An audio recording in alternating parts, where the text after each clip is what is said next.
You're listening to an Airwave Media Podcast. What's something you learned in history class that you feel like wasn't the whole truth? Better yet, what's something you didn't learn at all that was omitted completely? That's what I like to call redacted history. My name is Andre White, the host of the Redacted History Podcast, the place where history's forgotten events, heroes, and villains get their story told, one episode at a time. The Redacted History Podcast. Real history never dies. Stream the Redacted History Podcast on Apple Podcasts, Spotify, or wherever else you get your podcasts.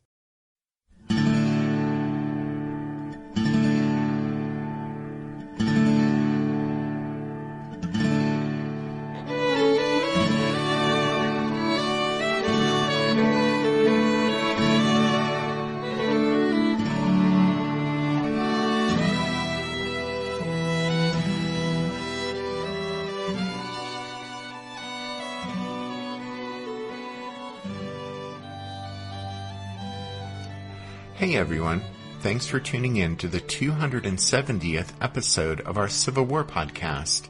I'm Rich. And I'm Tracy. Hello y'all, welcome to the podcast. As y'all recall, in the last show we talked about the fierce fighting at Chancellorsville during the morning hours of May 3rd, 1863.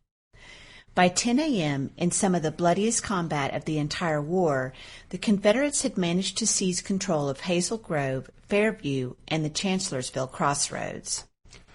Robert E. Lee and Jeb Stuart had succeeded in reuniting two parts of the divided rebel army, but it was an accomplishment that the Union soldiers of the Army of the Potomac's 2nd, 3rd, and 12th Corps had made the Confederates pay an extremely high price for. Nearly 9,000 of Lee's troops had fallen in about 5 hours of savage fighting. The Federals had also lost heavily, suffering about 8,600 casualties.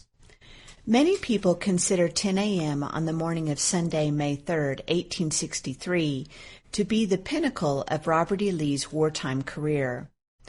Outnumbered and with two wings of his army dangerously divided, Lee had nonetheless audaciously attacked, and his troops had driven Joe Hooker's Federals from their position. When Lee rode his horse Traveler into the clearing around the burning Chancellor Mansion, his victorious soldiers raised cheer after cheer for their beloved chieftain, who, they felt, had personally brought them to this moment of triumph. However, Lee wasn't content with having driven the enemy from Chancellorsville. He was eager to start in on the next phase of the attack. But his forces here had not just suffered heavy casualties, they were also in disarray, with rebel units, parts of regiments, brigades, and divisions, having been split apart and or jumbled together during the fierce fighting that morning. That meant that although Lee was anxious to quickly press forward and strike Hooker's Federals again, the reality was that Lee's forces here would need at least several hours to catch their breath and sort themselves out before they would be ready to attack again. But Lee's follow-up attack on Hooker on May 3rd would never take place, because shortly after noon, the Confederate commander learned that Sedgwick's Federals had broken through at Fredericksburg and were marching for Chancellorsville to fall on Lee's rear.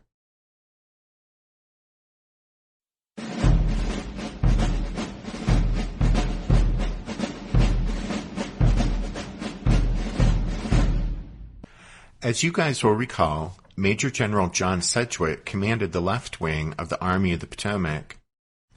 The force commanded by Sedgwick was supposed to be Hooker's ace in the hole during the Chancellorsville campaign, holding Lee at Fredericksburg while Hooker and the right wing came in on the rebels' flank and rear. Instead, Lee had left a small force to hold Sedgwick in place while he raced to the west to confront Hooker. Lee entrusted Jubal Early with the task of holding the Federals in check along the long riverfront at Fredericksburg. The 48-year-old Early seemed an unlikely candidate to play a leading role at the Battle of Chancellorsville. He entered the campaign as the Army of Northern Virginia's junior major general, although he could claim considerable accomplishment as a brigade commander, as well as success while still a brigadier, leading the wounded Dick Ewell's division during the last part of the Maryland campaign and at the Battle of Fredericksburg. Highly ambitious and quick to criticize officers who had advanced more quickly, Jubal Early openly sought promotion in 1862. Both Lee and Stonewall Jackson recommended him for a major generalcy that fall. Promotion came in January 1863, eliciting a typically acidic reaction from him. Quote, "I know you will think that I am so much tickled with my promotion that I have given up my grumbling, but the truth is that it comes after so many have been made over me that it looks very much like they were picking up the scraps now, and the greatest gratification I have in the matter is that others acknowledge the justice of my promotion." Despite Early's successful record as a brigadier, it might have seemed more logical for Lee to choose a senior division commander, such as A.P. Hill or Lafayette McLaws or Richard Anderson, to carry out the critical task of holding Sedgwick's Federals in place. But Lee obviously detected in Jubal Early a capacity for command without close supervision, and so Lee entrusted him with responsibilities during the campaign that were second only to those he placed in Stonewall Jackson's hands. To oppose a force of Yankees Lee estimated at 30,000 men or more, the Army commander left Early with about 9,000 infantry and 50-some guns. Early would have the 4 brigades of his own division, comprising Hayes Louisianans, Gordon's Georgians, Hoke's North Carolinians, and extra Billy Smith's Virginians, as well as 4 batteries of Snowden Andrews Artillery Battalion. Also placed under his command were Barksdale's Mississippi Brigade from McLaws' division, 3 companies of the Washington Artillery, and part of the Army's General Artillery Reserve. As Robert E. Lee and Stonewall Jackson left with most of the Army to march west and confront Hooker's flanking force, Early received specific instructions from Lee on the morning of May 1st. Quote, "General Lee instructed me to watch the enemy and try to hold him, to conceal the weakness of my force, and if compelled to yield before overpowering numbers, to fall back toward Guinea's Depot, where our supplies were, protecting them and the railroad." Should Sedgwick withdraw all or a significant part of his strength, Early was to, quote, "join the main body of the Army, leaving at Fredericksburg only such force as might be necessary to protect the town against any force the enemy might leave behind." These instructions allowed Early a considerable amount of discretion and are a clear indication of the trust that Lee had in him. Robert E. Lee obviously believed Jubal Early could function effectively when separated from the main army. Early was familiar with the terrain he would defend, essentially duplicating the line that 75,000 Confederate soldiers had held the preceding December. Early's position stretched more than 6 miles along the Rappahannock River. Now, although far from ideal due to the lesser number of men available to hold such an extensive line, Early's dispositions took into account the existing Federal threat and the experience of the preceding December. May 1st passed quietly at Fredericksburg. Federal units mounted weak demonstrations in the course of the day, but for the most part the Yankees remained entrenched at their bridgeheads on the west side of the Rappahannock and in obvious strength east of the river. To the west, Lee and Jackson met Hooker's columns advancing from Chancellorsville and checked them. Dawn on May 2nd revealed another uneventful scene at Fredericksburg. But then, as Early later wrote, quote, "At about 11 o'clock a.m., Colonel R.H. Chilton of General Lee's staff came to me with a verbal order to move immediately toward Chancellorsville with my whole force, except for a brigade of infantry and part of the artillery reserve." Early protested that such a movement would be detected immediately by the Federals and would invite an enemy assault against the few remaining rebel defenders. Chilton insisted Lee's instructions were not open for discussion, and so Early reluctantly issued orders that Hay's brigade and one of Barksdale's regiments remain at Fredericksburg, while the rest of the men would march west to reinforce Lee. The head of the column was approaching the plank road just before dark when Early received a note from Lee indicating that Chilton had misrepresented his wishes and that Early was only to withdraw from Fredericksburg if he could do so safely. Lee granted Early the latitude to remain in place if he believed he could tie down a large number of Federals at Fredericksburg. Certain that the enemy had detected his withdrawal, Early decided to press on and join Lee.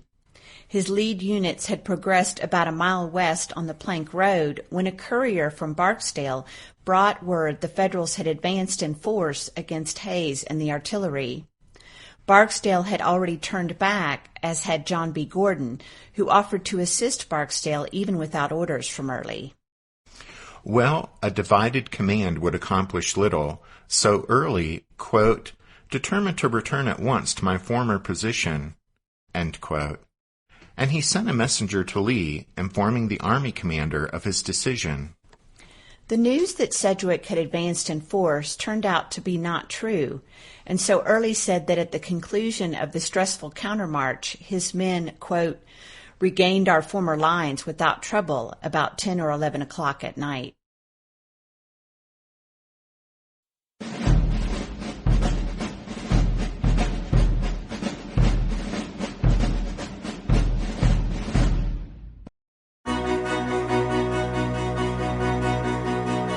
History never says goodbye. It just says, see you later. Edward Galeano was right when he said that. Events keep happening over and over again in some form. And that's the reason I produce the podcast, My History Can Beat Up Your Politics. What is it? We take stories of history and apply them to the events of today to help you, perhaps, understand them better. We are also part of Airwave Media Network. I've been doing the program since 2006. That's a long time, and the show has a long name. My History Can Beat Up Your Politics. Find me wherever you get podcasts.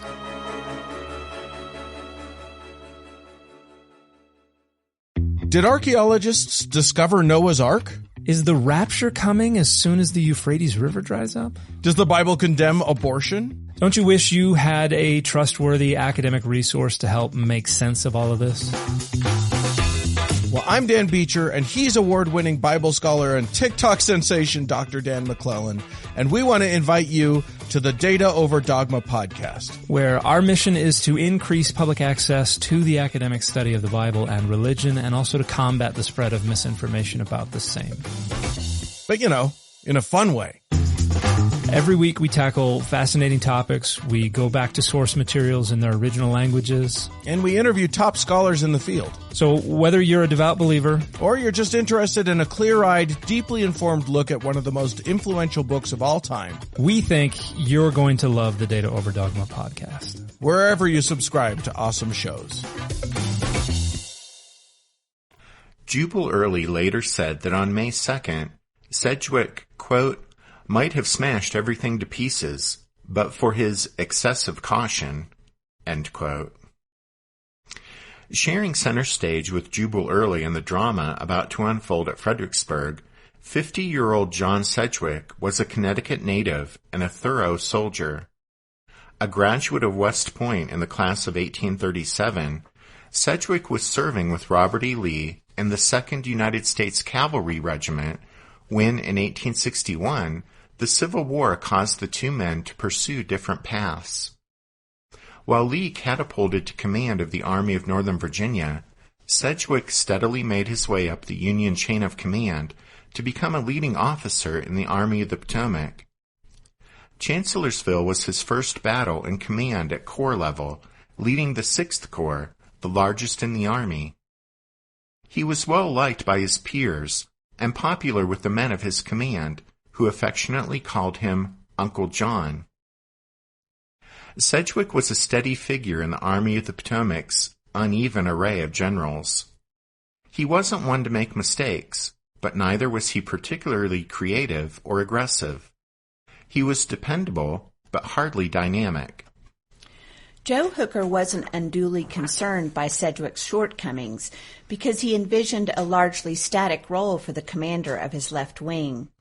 As Hooker saw it, Sedgwick's job was simply to engage Lee's attention at Fredericksburg while he and the rest of the army stole a march on the rebels and turned their flank at Chancellorsville and threatened Lee's rear. By Hooker's reckoning, he was to be the hammer while Sedgwick was the anvil. But Lee's aggressive response to Hooker's flank march derailed Fighting Joe's plan. Stonewall Jackson's smashing of the Federal right at Chancellorsville on the evening of May 2nd, and then the fierce fighting between the two sides on the 3rd, led Hooker to call on Sedgwick to brush aside the Confederates confronting him at Fredericksburg and drive westward to Hooker's support. By then, Hooker had siphoned off all the troops in Sedgwick's left wing except Brigadier General John Gibbon's division of the 2nd Corps and Sedgwick's own 6th Corps, leaving him a force of about 27,000 men.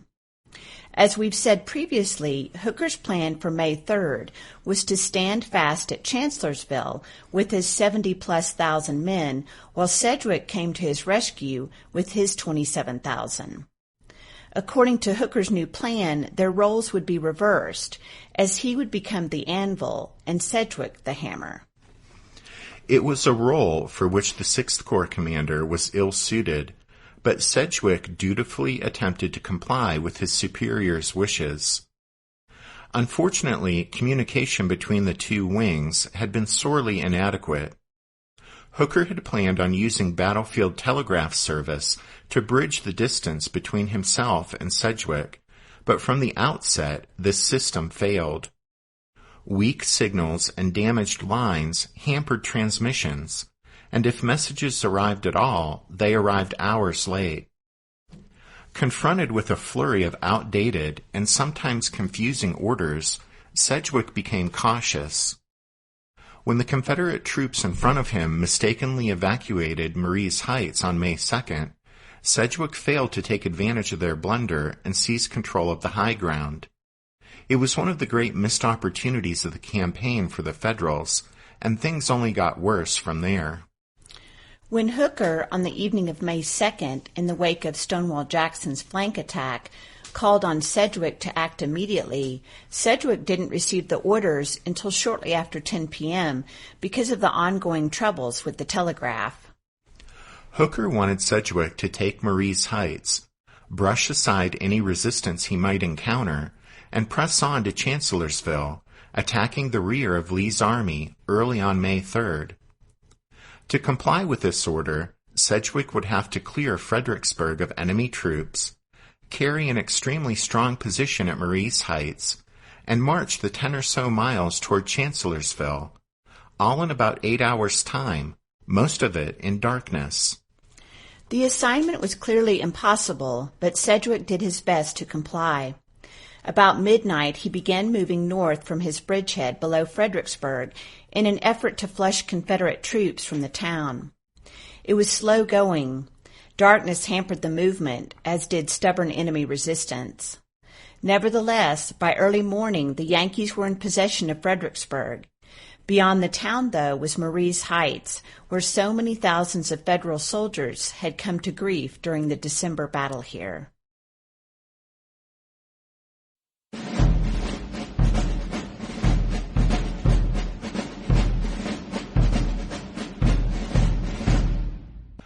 To get to Chancellorsville, Sedgwick would have to storm the so-called Gibraltar of the South at Marye's Heights, where Confederates were hunkered down behind the same stone wall that had caused so much trouble the previous December during the First Battle of Fredericksburg.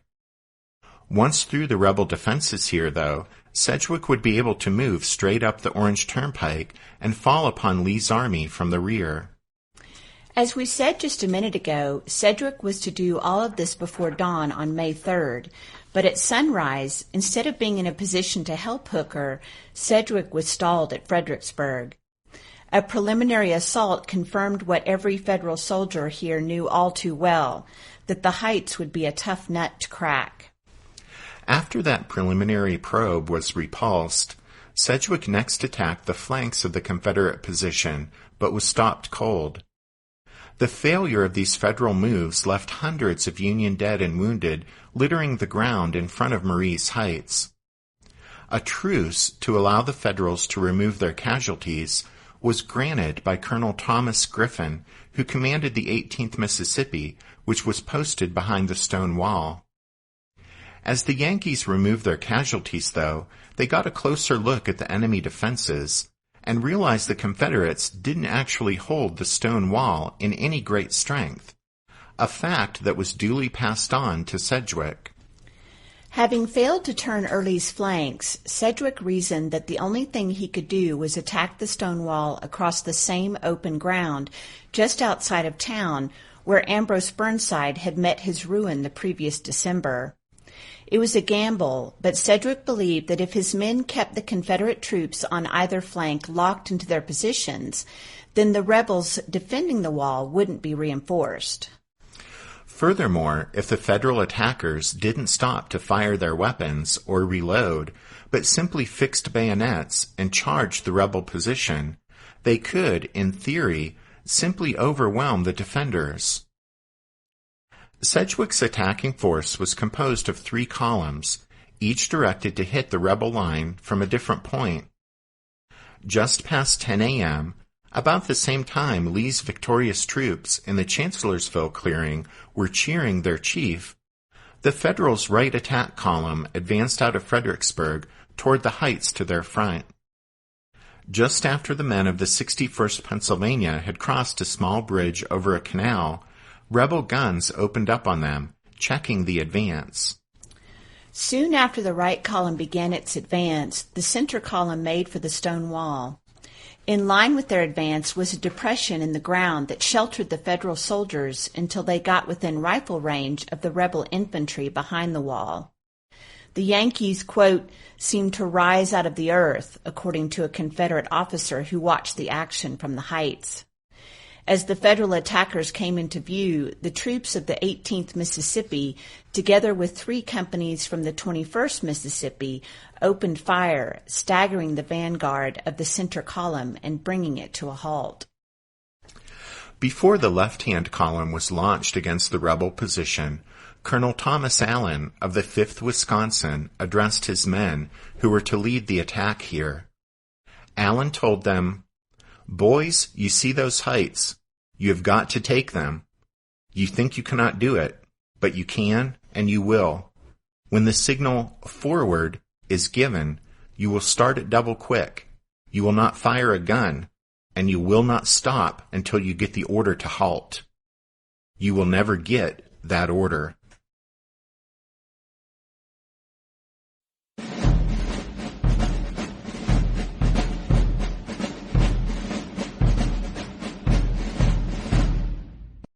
When the signal was given, the men of the 5th Wisconsin surged forward with a yell.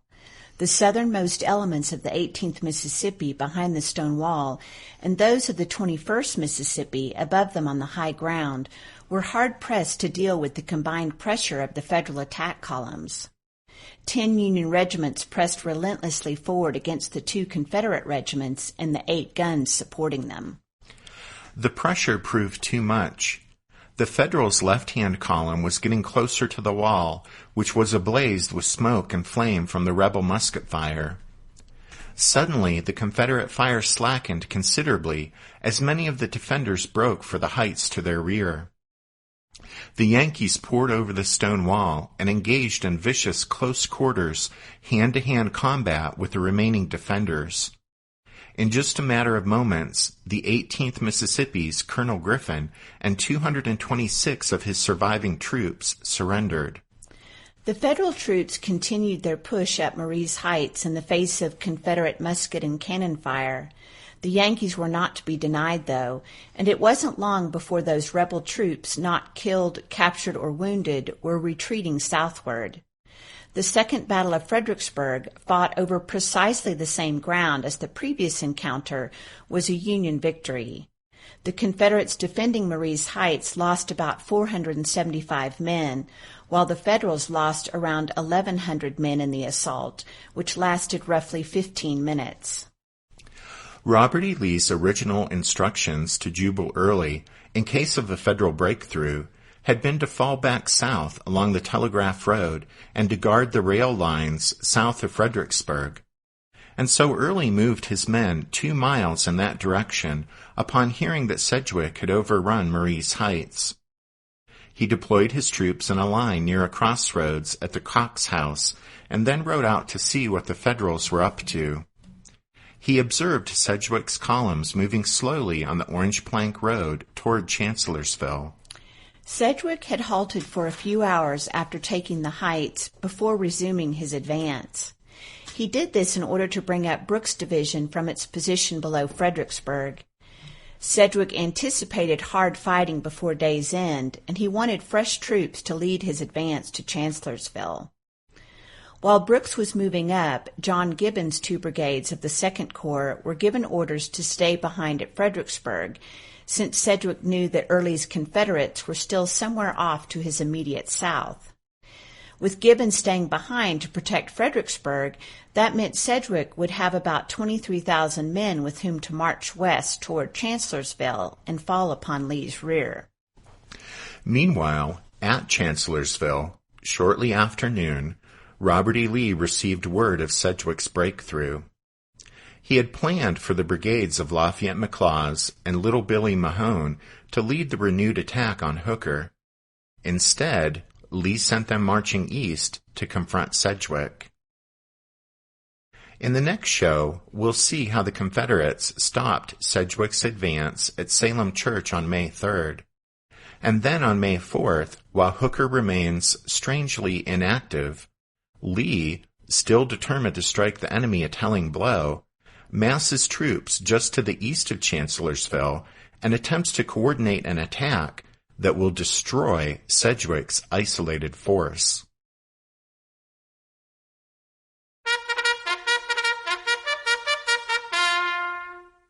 That means it's time for this episode's book recommendation. And our recommendation this time is Chancellorsville's Forgotten Front, The Battles of 2nd Fredericksburg and Salem Church by Chris Makowski and Christopher D. White. 2nd Fredericksburg and Salem Church are the too often neglected clashes of the Chancellorsville campaign. But Makowski and White's excellent book successfully gives these actions their well-deserved place in the spotlight.